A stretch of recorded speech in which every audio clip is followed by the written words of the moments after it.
McNair gives it to George, running right up the middle. Touchdown! Titans!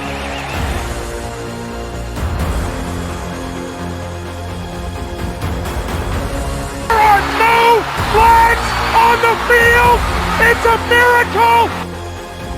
Safety, now you're one-on-one with it. Shows why he's the man! In trouble. Sack!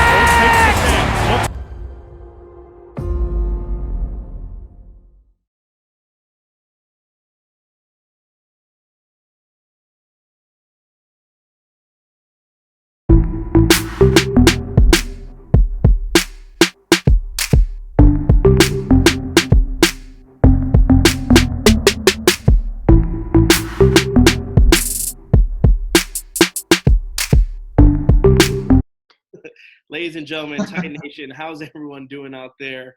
Today I have a special guest. It's one of the producers of Bussin with the Boys. We have J.P. Hovey, right? Yes, sir. Hovey, let's go.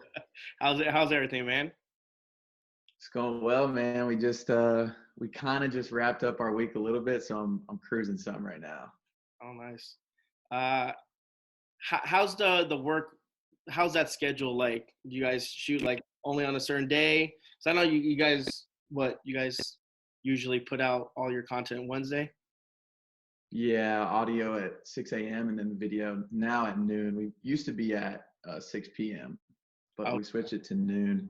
But yeah, so usually we record on Mondays, Monday afternoon, because Taylor and Will be working out in the mornings. So they're, the afternoon is the best time for them. And with the pro athletes, you just got to work around their schedule. Yep, happens like that.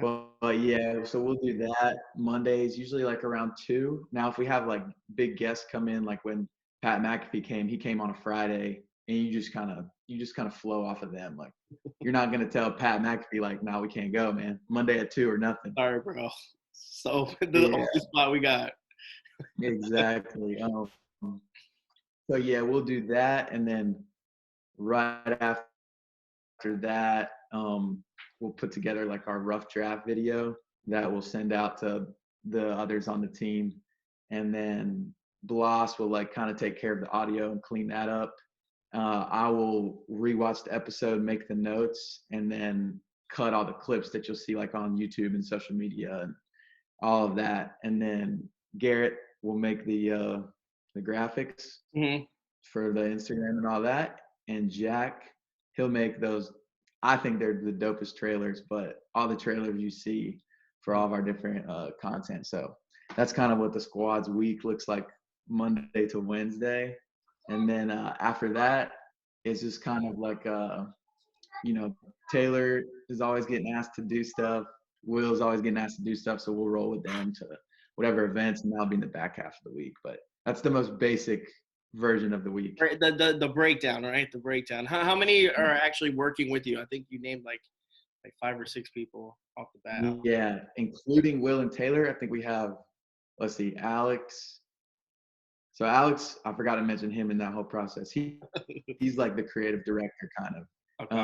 So he'll like make the show outline. He's always staying on Will and Taylor to like make sure we're meeting all of the requirements for the ads and everything. And he's like Alex is a stud. But so we got Alex, Bloss, Jack, Garrett, me, Will, Tayller. Okay. So nice. 7 total. Nice small group. Yeah, dude, that's the way to go, I think. Yeah. But the more it starts getting complicated and stuff like that. And you guys seem like a tight knit group, right? You guys are pretty. Yeah, I'm the newest one. I started in last May. Okay. So, I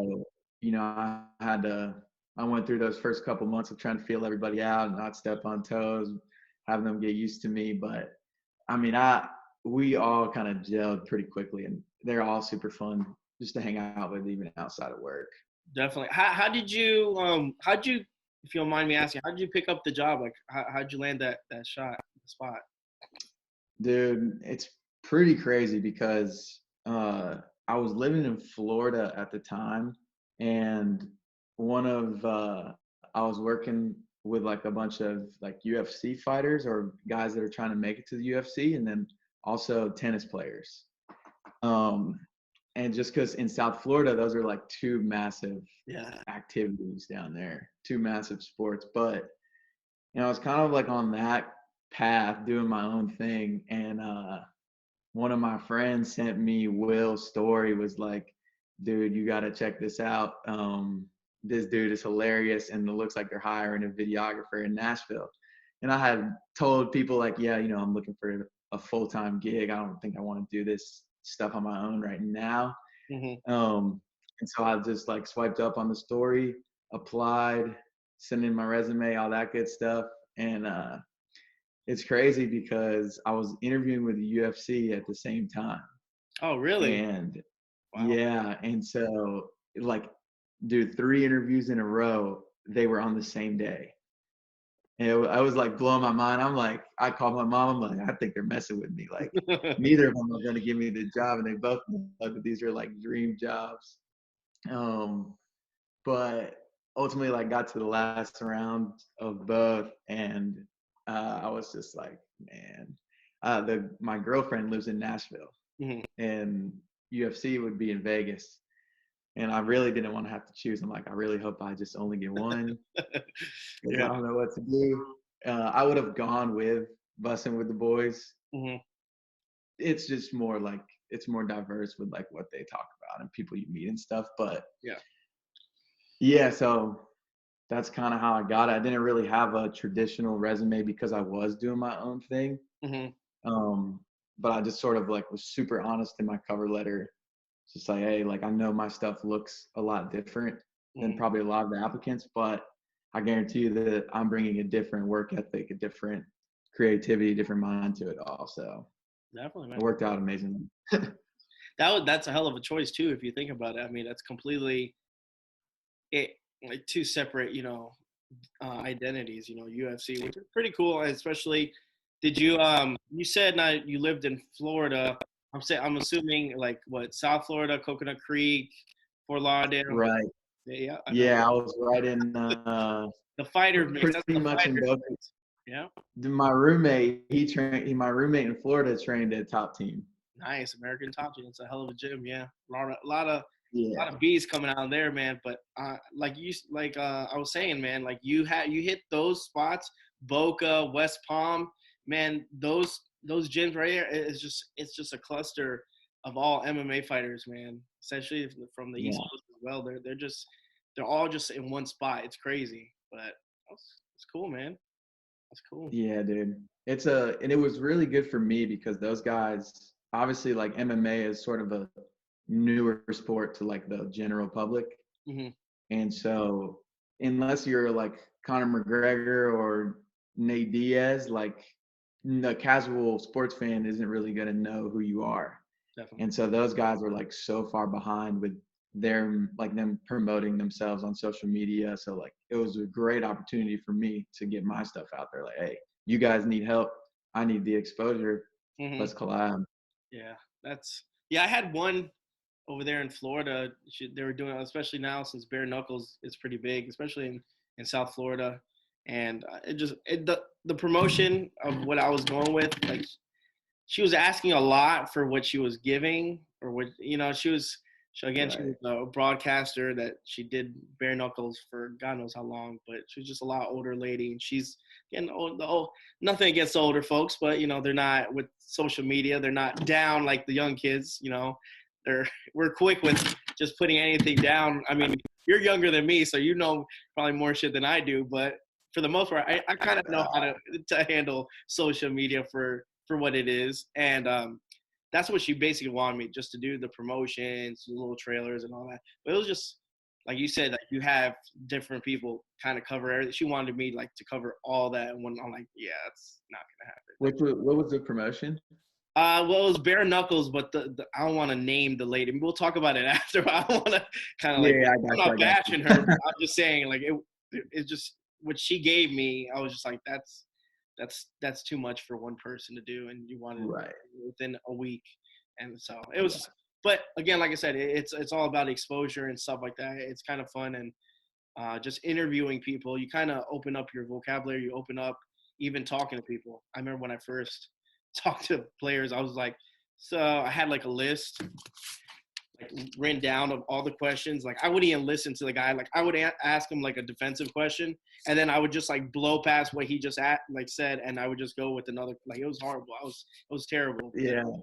You kind of No, dude, it's nuts because you say that about like with the athletes, and like for a long time I just really like I knew I wanted to work with athletes, and I just didn't really have any sort of like groundwork to go off of. Like, how do I really accomplish what I want to accomplish? And then the first pro football player that I worked at IMG Academy for a little while. Okay. But I left there, and the first pro football player I worked with was Matt Jones, and he was drafted by the Redskins, the Washington football team. At that time, it was the Redskins. You're right.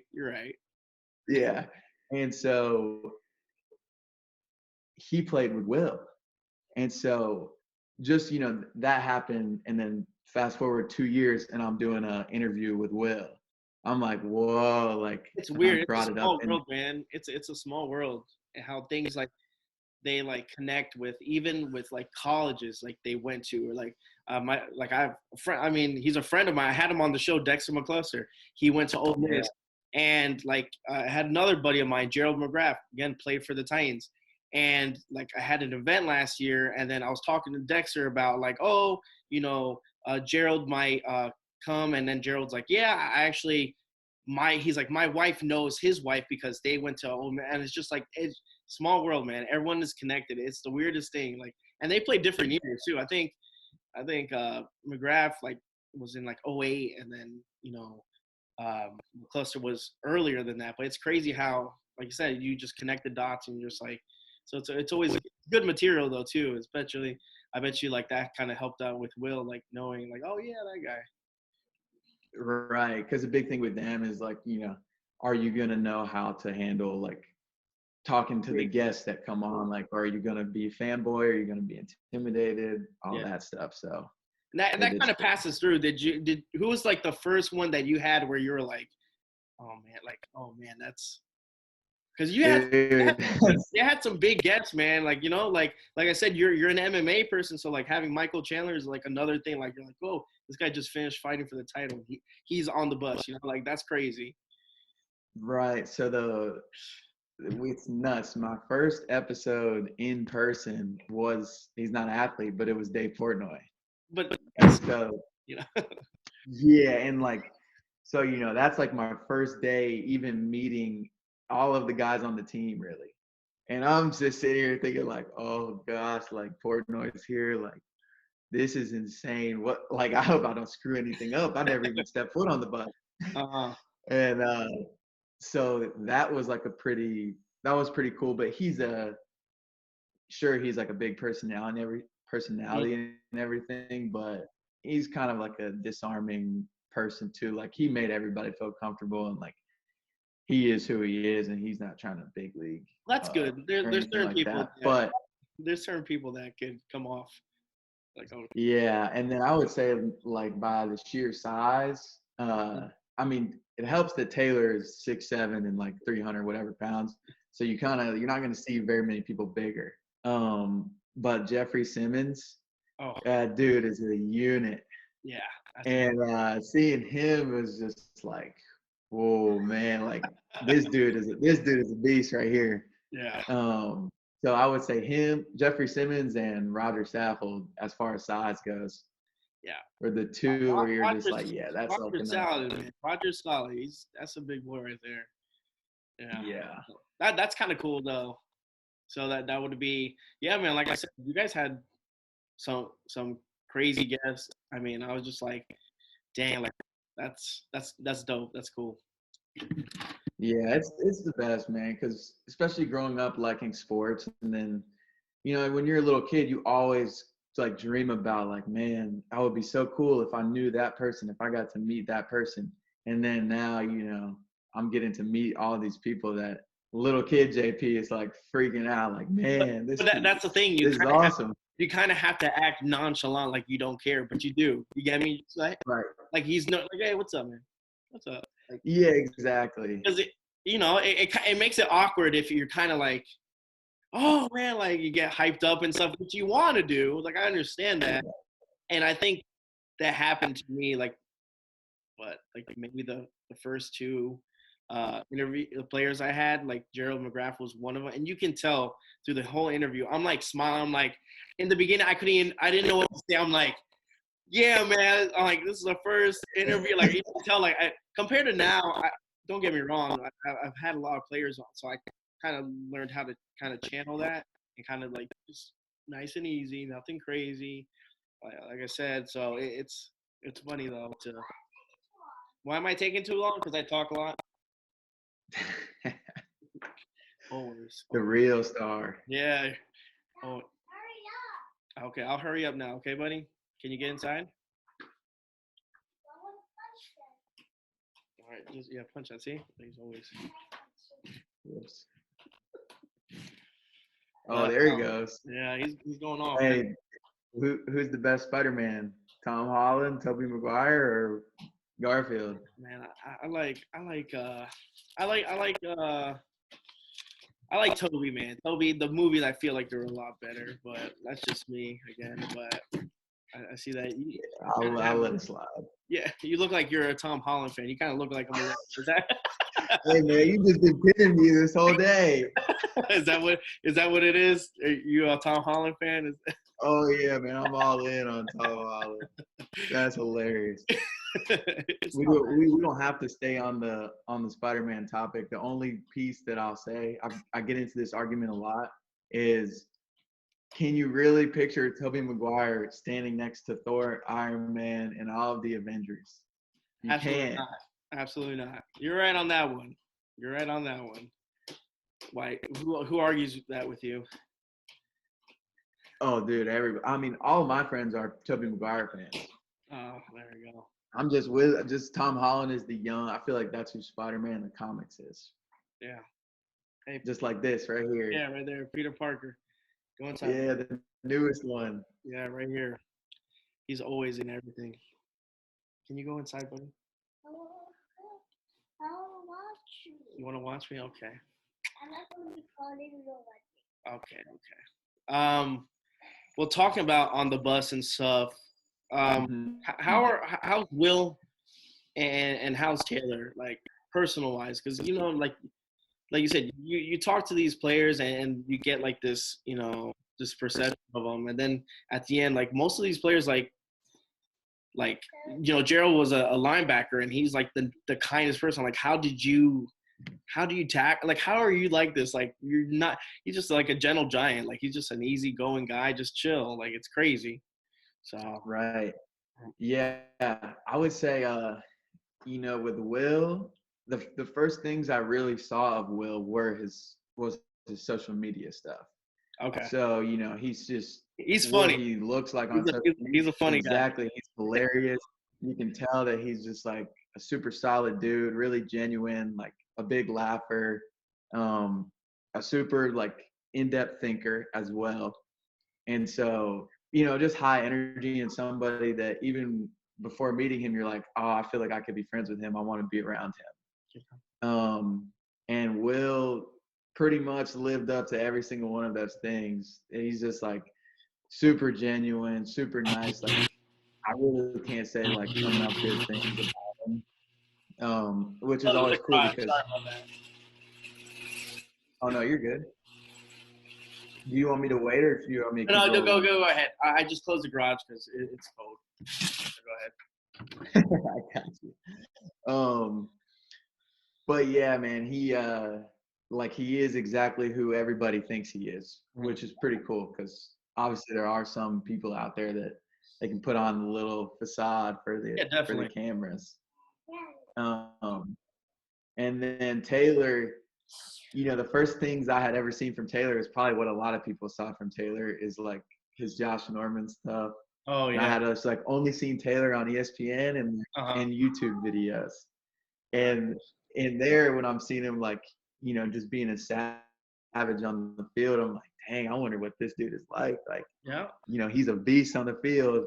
And I see a little bit of the podcast stuff. He seems funny, but like, you know, him and Will, they're two like completely different people, but when they're together, it's just like hysterical. And I think for both of them, like they are who everybody kind of thinks they are. Like Yeah.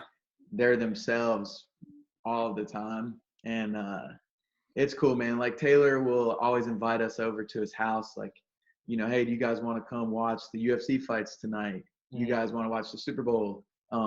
Will the same way, and that's just like a really cool thing because they don't have to do that. Yeah, they don't. You know, it could easily just be, yeah, like, you know, you guys come, show up, we hang out at the podcast, we have a good time, and then they have their separate life. But dude, they're so inclusive and they're so nice, and it's just like, I think it's rare to be able to like the kind of environment, and it's really cool.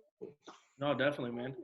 And that's the crazy thing is how like the kind of the different personalities when they're playing football compared to, you know, everyday stuff. Like it's like crazy. Like you're like, dude, that guy's like you said, he's a savage on the field, but he's super nice, super chill, laughing all the time. How do you guys keep from like laughing so much? Like I bet you like editing must be kind of a pain, huh? Because like had to cut off because the bus is kind of small, right?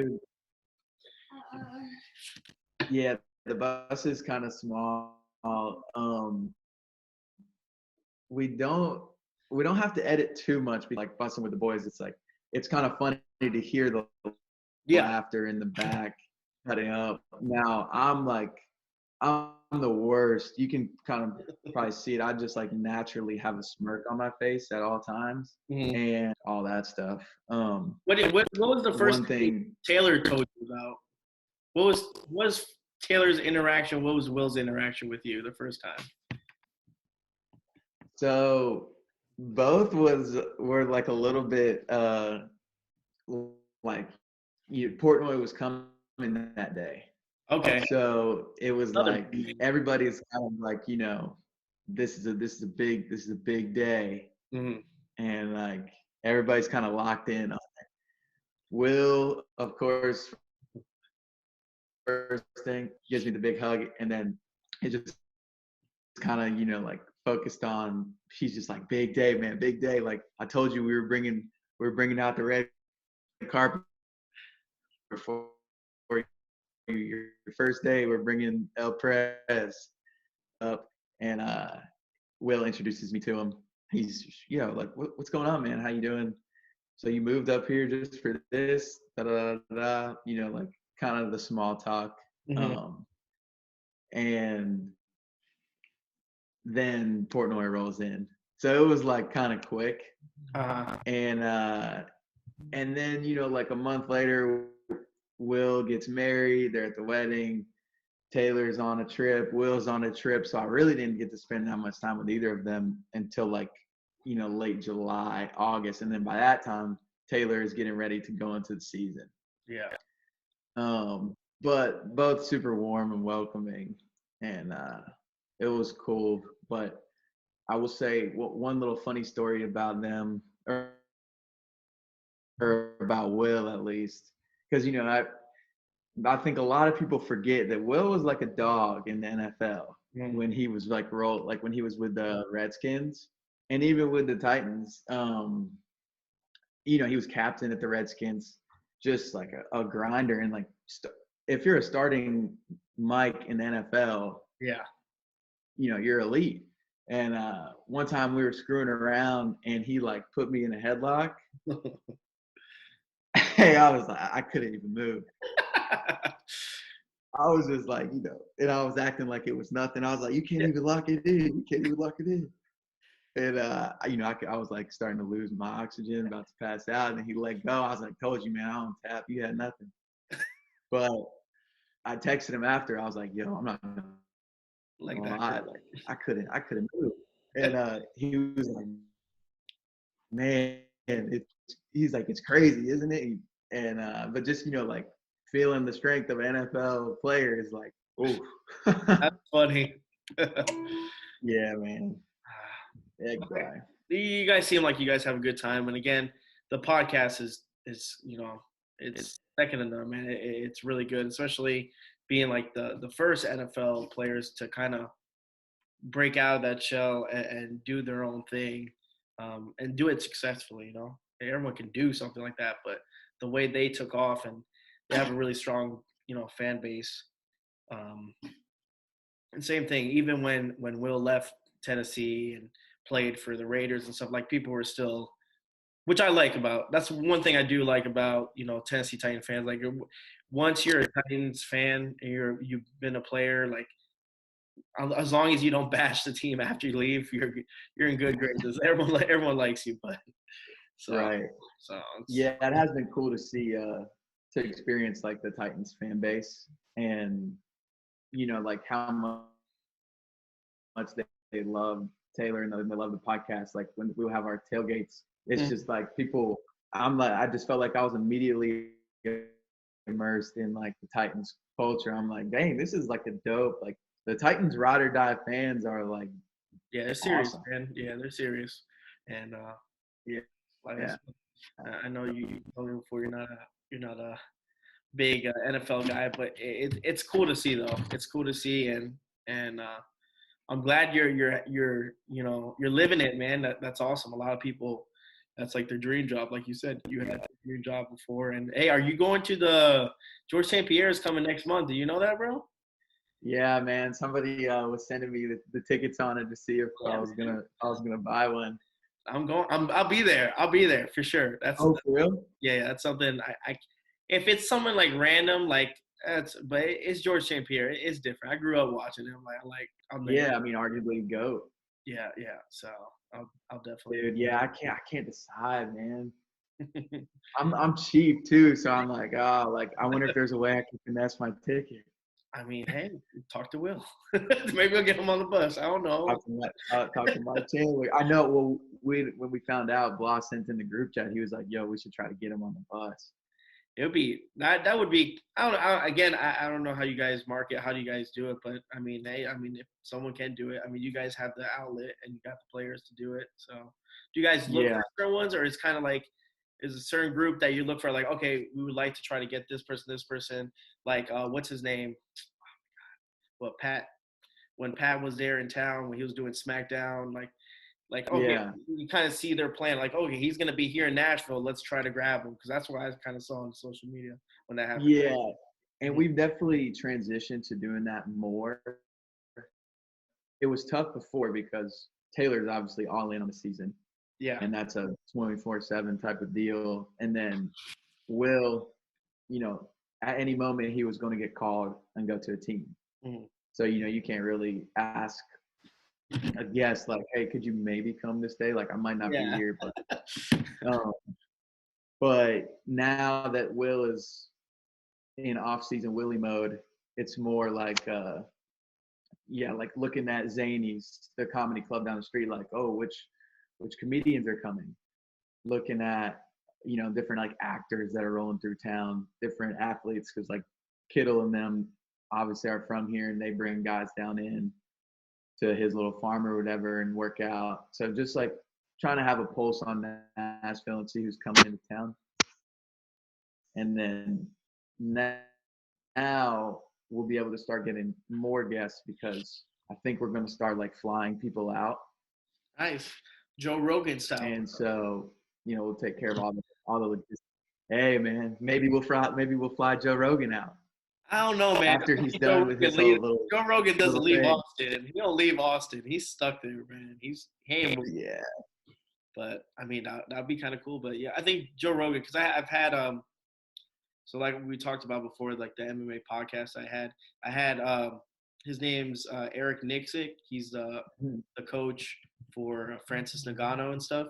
Yeah. So I had him on the show right after Joe Rogan had him, I think last year, and we're talking, and he's like, Joe Rogan flies them in, they have dinner, and then they do the podcast, and I'm like, that's, man, if I had money, I would do the same. You gave me, I would do that. That's kind of cool, but yeah, it's neat, especially podcasting and all this and social media, like everyone kind of trying to jump on now when you get ahead of the gun. I mean, especially Right. now everything's available, so you'll definitely. I would be excited if I was in your position. I would be excited to see who we get next, because I know like there was one where they tweeted out. I forgot. I'm hurrying up. Chad Ochocinco, and they're like, who wants to get him on the bus? I'm like, and like there's so much pull for that. You get me? Like you can easily just retweet, Dude. retweet and tag him, retweet, tag him. And it's crazy because, like, even with Pat McAfee's a good example. Will and him they've known each other for a little while because Pat has like helped Will out and mentored him a little bit. But him coming to the bus was like the first time they met in person. See, that's crazy. See, that's another thing. Like it's nuts. The social media world, man. Like, and like we were talking about in the very beginning, just whatever that it's like, I forget the name of it, but it's like if you're looking to make a connection, you're 3 people away from that person. So it's like, you say we both want to know George St. Pierre. It's like, oh, Francis Ngannou's coach who knows Wonder Boy who trained with. Exactly, and that's how it works. And I've gotten that from fighters that fought another fighter, that's fought another fighter, who's trained another fighter. They all train together. It's just like just 1, 2, 3, and that's is basically it. The next person I'm trying to interview is Rich Franklin. Rich Franklin, like, stuff like that you haven't heard from in a while. Like, people are interested still. You get me? I know he has he has his little podcast and stuff like that, but I interviewed his best friend George Gorgel. He used to fight in the Ultimate Fighter 1. Again, it's just knowing who to know and kind of and giving a good experience as well. You don't want to be on a podcast where you're like, oh, this shit's like, oh, this sucked. Like this guy was right. Like it was stale. Like, the experience is everything. It really is, and so I'm glad. I'm not gonna keep you on for too long because my kid. I mean, apparently, I got 1,000,001 things to do with my kid. But I want to say it's been a blast to have you on. I do appreciate it. I want to have you on again. I think it'll be fun, or to have another member of Bussin' with the Boys. Just I think it's cool that experience. He's opened the door. But like I said, man, I appreciate you coming and give me a little bit of your time, bro. Heck yeah, no, I appreciate you. That was a good time. Yeah, definitely, man. Hopefully, maybe I'll catch you in Nashville in March. We'll go get a drink. Yeah, we'll get up here. I'll get your info. We can figure it out. Sounds good, man. All right, man.